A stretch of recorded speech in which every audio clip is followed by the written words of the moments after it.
Sir ఇప్పుడు వీళ్ళు పెట్టిన బోగస్ కేసులన్నిటిలో హైయెస్ట్ నెంబర్ ఏదన్నా చెప్పిందే స్కిల్ డెవలప్మెంట్ కేసు అనే దాని మీద 300 చిల్లర 300 చిల్లర కోట్లకు అభియోగం అని అనేది వాళ్ళు మోపడం జరిగింది. దాని మీద కూడా ఎటువంటి ఆధారాలు ఫస్ట్ నుంచి లాస్ట్ దాకా 53 రోజుల్లో కూడా ఏమి సబ్మిట్ చేయలేని సిచ్యువేషన్ లోనే బెయిల్స్ గానీ అన్ని రావడం జరిగింది. ఇప్పుడు మీరు అన్నట్లుగా ఆల్రెడీ కోర్ట్స్ అన్నిటికీ ఈ దేని మీద కూడా 6 కేసుల్లో కూడా ఎక్కడా కూడా సబ్స్టాన్షియల్ ఎవిడెన్సెస్ ఎక్కడా దొరకలేదు అని అన్నారు.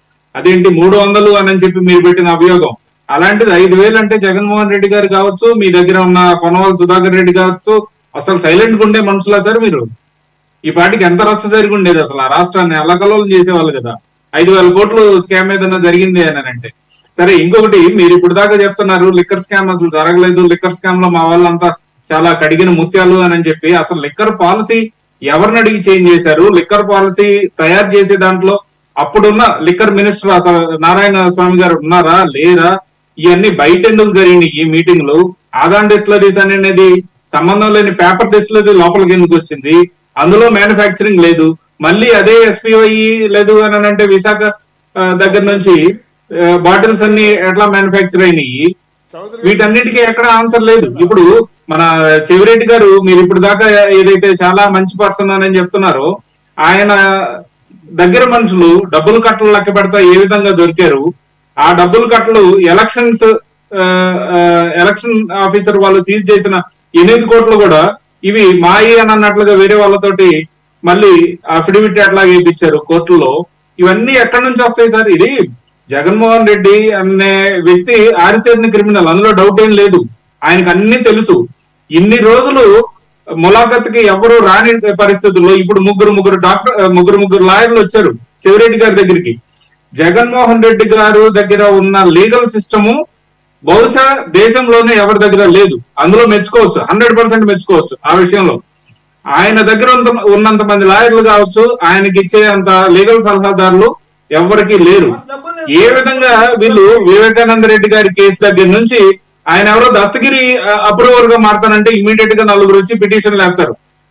ఎవరు దాకా? ఎందుకంటే మీ నాయకుడు జగన్మోహన్ రెడ్డి గారి కేసుల్లో 22 ఈడీ సిబిఐ కేసుల్లో 131 డిశ్చార్జ్ పిటిషన్లు వేసి కేసు ముందుకు పడిపోకుండా ఆపేశారు. 13 సంవత్సరాల నుంచి బయట ఉన్న ఏకైక నాయకుడు ఎవరు ఉన్నారంటే జగన్మోహన్ రెడ్డి గారు.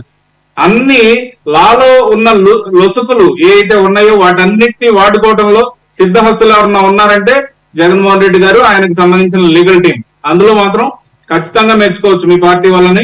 ఇక్కడ A2 వాసుదేవ్ రెడ్డి గారు కావచ్చు, A3 ఎవరైతే కన్ఫర్ట్ ఐఏఎస్ అని చెప్తున్న సత్యప్రసాద్, ఇతన్ని మీరు మాకు ఇక్కడ అన్నిట్లో లిక్కర్ స్కామ్ లో సహకరించండి, మీకు ఐఏఎస్ ఇస్తాము అని చెప్పి ఇదివరకు వైఎస్ రాజశేఖర రెడ్డి గారు ఎలాగైతే ధనంజయ రెడ్డికి ఐఏఎస్ కన్ఫర్ట్ ఐఏఎస్ ఇచ్చారో అదే కాన్సెప్ట్ ని సత్యప్రసాద్ కి ఇచ్చి ఆయన కూడా ఈ స్కామ్ లో పాత్రధారణ చేశారు. ఇప్పుడు ఓవరాల్ వాళ్ళ కెరియర్ వాళ్ళకి ఇంపార్టెంట్ కాబట్టి వాళ్ళు మేము అప్రూవర్ గా మారుతాము అని చెప్తే దాన్ని ఫస్ట్ వచ్చేసరికి అప్రూవర్ గా మారడానికి వీల్లేదు అని చెప్పేసి ఈయన ఒక కౌంటర్ పిటిషన్ వేయటం.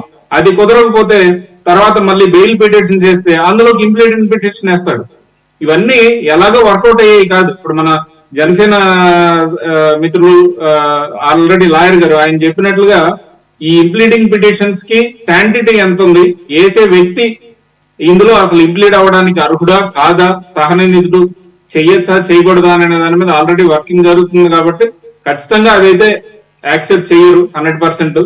ఆ తర్వాత ఇక్కడ లిక్కర్ స్కామ్ లో మనకి చెవిరెడ్డి పాత్ర అనేది చాలా కీలకంగా ఉంది. ఆయన ఎంత మాత్రాన ప్రతిసారి మీడియా దగ్గరికి కావాలని వ్యాన్ దిగేటప్పుడల్లా మా ఇంట్లో వాళ్ళిద్దరు లిక్కర్ బాధితులు అయ్యారు, వాళ్ళు చనిపోయారు, అందువల్ల మేము లిక్కర్ కి చాలా దూరంగా ఉంటున్నాం అది ఇది అని చెప్పినా కూడా జగన్మోహన్ రెడ్డి గారికి నమ్మిన బంటు చెవిరెడ్డి భాస్కర్ రెడ్డి. చెవిరెడ్డి భాస్కర్ రెడ్డి ద్వారా లిక్కర్ స్కామ్ అనేది చాలా జరిగింది, అందులో డౌట్ ఏమాత్రం లేదు. ఆయనకి పూసగుచ్చినట్లుగా ప్రతి విషయం కూడా తెలుసు. అందువల్లనే ఎక్కడ వీళ్ళు అప్రూవర్ గా మారితే తిన చరిత్ర అంతా బయటపడుతుంది అని చెప్పి ముందుగానే ఒక పిటిషన్ వేయడానికి లాయర్లందరినీ పిలిపించుకొని వాళ్ళతోటి సంతకాలు చేపించుకొని ఈ పిటిషన్లు వేయండి అని చెప్పి పంపించి ములాఖతులో ముగ్గురిని కలిశాడు. సో ఎట్టి పరిస్థితుల్లో కూడా ఒక కన్క్లూజన్ ఎవిడెన్స్ అనేది అన్ని కేసులు రాబోతున్నాయి. నెక్స్ట్ 5వ తారీఖు కల్లా మనకి టీటీడీకి సంబంధించింది కావచ్చు, ఈ లిక్కర్ కేసులకు కావచ్చు, వీటన్నిటికీ కూడా ఛార్జ్ షీట్లు వేయాల్సిన పరిస్థితి ఎలాగో దగ్గరకు వచ్చింది కాబట్టి వీళ్ళు కూడా విచారణ ఇంకొంచెం ముందుకు తీసుకెళ్తున్నారు. అందులో భాగంగానే A2 అండ్ A3 ఇద్దరిని కూడా అప్రూవర్స్ గా మారే పద్ధతి ఏదైతే ఉందో దాన్ని కూడా ముందుకు తీసుకెళ్ళడానికి సిట్ వారు అండ్ గవర్నమెంట్ రెండు క్లియర్ గా ఉన్నాయి. ఎట్టి పరిస్థితుల్లో చెవిరెడ్డి వెనక ఎవరైతే ఉన్నారో వాళ్ళందరూ కూడా తొందరలోనే బయటకు వచ్చే పరిస్థితి ఉంది. ఎంత మాత్రాన మేము అసలు ఏమి చేయలేదు లిక్కర్ కేసు అనేది ఒక ఫ్యాబ్రికేటెడ్ అని అనుకున్నా ప్రజలకు కనిపిస్తున్నాయి. మీ ప్రభుత్వంలో ఎంతమంది లివర్లు కిడ్నీలు చెడిపోయి దగ్గర 30,000 మంది హాస్పిటల్ పాలైపోయారు, ఎంతమంది చనిపోయారు అనేది అందరికీ తెలుసు. సో ఎక్కడా కూడా బయట దొరికే బ్రాండ్లు ఎక్కడా కూడా మన ఆంధ్రప్రదేశ్ లో దొరకకుండా మీకు సంబంధించిన ఓన్ డిస్టిలరీస్ లో ఓవర్ టైం చేపించి ఏ విధంగా అయితే షాపులకి కొన్ని మద్యాలు పంపించారో వాటికి లెక్కలు లేవు. ఇవన్నిటి చూస్తుంటే క్లియర్ గా అర్థం అవుతుంది ఎవరికైనా కూడా లిక్కర్ స్కామ్ జరిగిందా జరగలేదా, జనాలు ఇదివరకు ఉన్నంత ఫ్రీగా తాగగలిగారా తాగలేదా, పాత ఎవరన్నా బయట రాష్ట్రం నుంచి ఏదైనా ఒక బాటిల్ తెచ్చుకోవాలని అనుకుంటే ఏ విధంగా అదే పోలీసు వారిని మీరు ఇదివరకు గత ప్రభుత్వంలో న్యాయపరంగా లేదు అక్కడున్న సివిల్ పోలీసులందరినీ అరాచకాలు జరగకుండా చూసుకోవడానికి నియమించినట్లయితే రాష్ట్రం బాగుపడేది. కానీ కేవలం లిక్కర్ బాటిల్ పట్టుకోవాలి, బయట వాళ్ళని ఎవరు కూడా బాటిల్స్ తీసుకొని రాకుండా చూసుకోవాలి అన్నట్లుగా దానికి గస్తీ ఎట్లా కాశారో అందరికీ తెలుసు. ఖచ్చితంగా అన్ని నిజాలు ఆల్రెడీ ఇప్పుడు అనుబంధ ఛార్జ్ షీట్లు ఏవైతే ఉన్నాయో వాటన్నిటిలో కూడా వేయటం కూడా జరిగింది. జియో లొకేషన్స్ తో సహా ప్రతి నిందితుడు కూడా అందులో దొరికారు. ఎప్పుడెప్పుడు ఎన్ని మీటింగ్స్ జరిగినాయి, ఎక్కడెక్కడ ఎంత డబ్బు దాచిపెట్టారు అనేది కూడా సబ్స్టాన్షియల్ ఎవిడెన్సెస్ తోటి ప్లస్ జియో ట్యాగింగ్ తోటి అన్నిటిలో అవైలబుల్ ఉన్నాయి. మీరు కాదన్నంత మాత్రాన జరిగిందైతే జరగకుండా లేదు, అందరూ మర్చిపోయే సిచ్యువేషన్ అయితే ఉండదు. ఖచ్చితంగా దానికి సంబంధించిన మూల్యం మీ పార్టీ చెల్లించుకోవాల్సి వస్తుంది. Right sir. వెంకటేశ్వరరావు గారు ఒకసారి ఇది క్లారిటీ ఉండి, వీరిద్దరూ ఆల్రెడీ ఏసీబీ కోర్టులో కూడా అప్రూవర్గా మారుతామని చెప్పేసి పిటిషన్ వేస్తే దాన్ని రిజెక్ట్ చేసిందని చెప్పేసి నేను విన్నాను. ఇప్పుడు మరి హైకోర్టుకి అప్పీల్ చేసుకున్నారు. మరి కింది కోర్టే అప్రూవర్గా మారడానికి అవకాశం ఇవ్వనప్పుడు హైకోర్టు ఎంతవరకు దీన్ని కన్సిడర్ చేసే అవకాశం ఉందంట?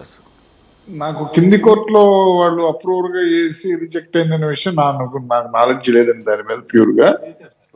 నేను ఈ మధ్యన ఒక 20 రోజుల నుంచి అసలు టచ్ లో లేను, నెల రోజుల నుంచి. అయితే ఏంటంటే కింద కోర్టు అనేది ట్రయల్ కోర్టు, దాని మీద సుపీరియర్ కోర్టు హైకోర్టు కాబట్టి హైకోర్టుకి యాంపుల్ పవర్ ఉండదు, దాంట్లో మనం ఇచ్చేయాల్సిన పని లేదు. కింద కోర్టు దాని మీద ఇచ్చినటువంటి తీర్పు మీద హైకోర్టులో రివ్యూ కానీ రివిజన్ కానీ చేయటానికే కదా వాళ్ళు ఈ ప్లీ అక్కడ పెట్టుకున్నాయి. కాబట్టి హైకోర్టు పవర్ ఉంది దాని మీద నేను వాళ్ళకి ఇవ్వటానికి. ఇది హైకోర్టు పవర్ లేదని అంటలేదు, అందుకనే హైకోర్టు అప్పుడు వచ్చింది. నేను పవర్ లేదంటలేదు సార్, నేను అనేది ప్రాబబిలిటీ. వై? బికాస్ ఏసీబీ ఇప్పుడు ఏసీబీ కింద వచ్చింది కదా, ఇది యాంటీ కరప్షన్ కింద వచ్చింది కాబట్టి ట్రయల్ కోర్టు మెటీరియల్ని కాస్త బాగా క్షుణ్ణంగా చూసుంటుంది. మరి అవసరం లేదనుకుందో, లేదంటే దీని వెనకాల ఏమన్నా మాల్ ఇంటెన్షన్ ఏమన్నా ఉందని అభిప్రాయపడిందో అది అట్లా మనం అంటాం. ఎందుకంటే ఆర్డర్ మనం చూడప్పుడు వాళ్ళు ఏ రీజన్స్ తో పిటిషన్ చేశారు, దాని మీద ఆర్డర్ ఏమి ఇచ్చిందని చూడకుండా మనం కామెంట్ చేయటం అనేది అది కరెక్ట్ అయినటువంటి విషయం కాదు. పూర్తిగా నాకు దాని మీద అవగాహన లేదు కాబట్టి కామెంట్ చేయండి. ఇంకొకటి సిట్ యొక్క అభిప్రాయం వాళ్ళ స్టాండ్ కూడా తీసుకుంటారు అనుకుంటా. మరి వాళ్ళు అప్రూవర్ గా మారడానికి సిట్ అనుమతిస్తుందా లేదా, వాళ్ళు సుముఖంగా ఉన్నారా లేదా, దీన్ని ఎవరైతే ఇన్వెస్టిగేట్ చేస్తున్నారో? సిట్ అంటే ఇన్వెస్టిగేషన్ టీమే కదండి. సిట్ అంటే ఇన్వెస్టిగేషన్ టీమే కదా, స్పెషల్ ఇన్వెస్టిగేషన్ టీమ్ సిట్ అంటారు. అంటే ఏంటంటే నేరాన్ని విచారించేటువంటి ప్రక్రియలో అనేక రకాలైనటువంటి పద్ధతులు ఉన్నాయి. ఒక చోట ఒక ఇంట్లో హత్య జరిగింది అనుకోండి, ఆ ఇంట్లో జరిగిన హత్యకి సాక్షులు ఎవరు? ఇన్మేట్స్, ఆ ఇంట్లో ఉండేవాళ్ళు. వాళ్ళు ఎవరు సాక్ష్యం ఇవ్వడానికి ముందుకు రాలా. అంత మాత్రాన కేసు జరగలేదు, ఆ ఇంట్లో నేరం జరగలేదని కోర్టు ఏం భావించదే.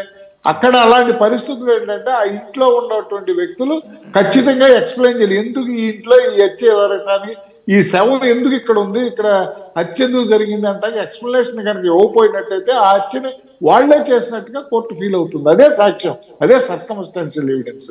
ఇక్కడ కూడా ఏంటంటే స్పెషల్ ఇన్వెస్టిగేషన్ టీము ఒక్కొక్క ఆస్పెక్ట్స్ మీద ప్రోబ్ చేసేటప్పుడు, లోతుగా దర్యాప్తు చేసేటప్పుడు దానికి కావలసినటువంటి సమాచారాన్ని నిందితుల నుంచి రాబట్టుకునేటువంటి ప్రక్రియలో నిందితులు సహకరించకపోయినా, లేదైతే ఆ ఎవిడెన్స్ స్క్రీన్ తుడిచేసినా, దాన్ని ఏదైనా చెరిపేసినా, మాయం చేసినా, అలాంటి కొన్ని ప్రత్యేకమైన పరిస్థితుల్లో సహముద్దాయుల యొక్క సహకారాన్ని ఆశించేటువంటి పరిస్థితి ఉంది. అది చట్టం పర్మిట్ చేసినటువంటి విధానమే. ఆ చట్టం పర్మిట్ చేసినటువంటి విధానం ద్వారా వీళ్ళు అప్రూవర్ గా తీసుకుని, అప్రూవర్ దగ్గర నుంచి ఎవిడెన్స్ తీసుకుని ముందుకు వెళ్తారు. అయితే అప్రూవర్ ఎవిడెన్స్ ఇంతకు విలువ ఎంత ఉందో అనేది అది తర్వాత సంగతి. వాళ్ళు నిజంగా ఇచ్చారా, వాళ్ళ నుంచి వాళ్ళు సేవ్ చేసుకుంటాకి ఇచ్చారా, కేసు నుంచి వాళ్ళు తప్పుకుంటాకి ఇచ్చారా, ఇవన్నీ కూడా జ్యుడిషియల్ స్క్రూటినీలో తర్వాత వచ్చేటువంటి అంశాలు.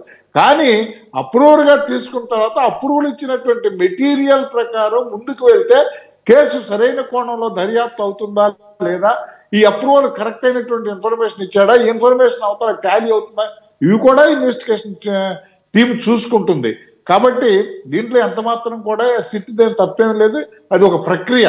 ఖచ్చితంగా కూడా దొరకని చోట దొరికే విధంగా చేయడం అనేది ఒక ప్రక్రియ.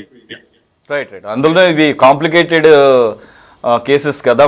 ఒక క్రిమినల్ కేసు అయితే ఇక్కడ నేను చాలా స్పష్టం చేయదలుచుకున్నా, ఇది గత 5 సంవత్సరాల ప్రభుత్వం అని నేను ప్రెజుడ్యూస్ తో కానీ ఇంకొక రకంగా అట్లా రాగద్వేషాలకు అతీతంగా మాట్లాడుతున్నా.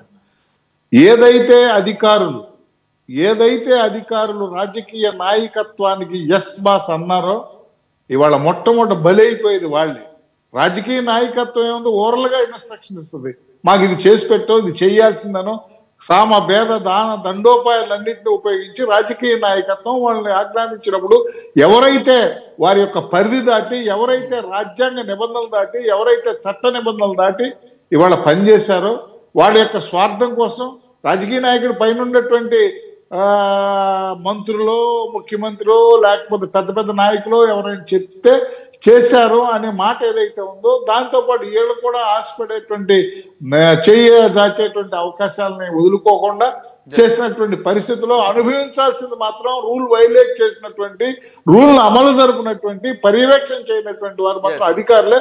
అందుకని వాళ్ళందరూ కూడా అధికారులందరూ క్యూ కడుతున్నారు. ఇప్పుడు మనం చూసాం కల్తీ నెయ్యి కేసులో సుబ్రహ్మణ్యం గారిని చూసాం. ఆయన వెండి పళ్ళాలు తెచ్చుకున్నారు, సెల్ ఫోన్ తెచ్చుకున్నారు. ఎందుకని ఇది అధికారులకు ఒక గుణపాఠం. ఏ పార్టీ అధికారంలో ఉన్నా సరే మనకి పెట్టినటువంటి, ఇప్పుడు రెఫరీని ఎందుకు పెట్టుకుంటాం, ఆటలో రూల్స్ ఎందుకు ఫ్రేమ్ చేసుకుంటాం, ఈ ఉన్నటువంటి బిజినెస్ ఏ విధంగా చేయాలి, ఒక ఉద్యోగి ఏ విధంగా తన విధులు నిర్వర్తించాలి, విధులు డిశ్చార్జ్ చేయాలంటే బిజినెస్ చేయటానికి బిజినెస్ రూల్స్ ఉన్నాయి. వాటినన్నింటినీ వారు ఫాలో అయినట్టయితే వారికి ఇబ్బంది వచ్చేది కాదు కదా. వాళ్ళ కుటుంబాలు ఏదో కక్కుర్తి పడ్డారు, సుబ్రహ్మణ్యం గారు కక్కుర్తి పడ్డాడు, ఎంత కక్కుర్తి పడినా కూడా ₹1 కోటి కనపట్ల.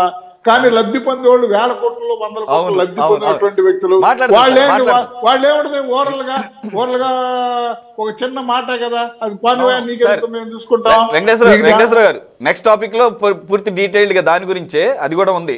సో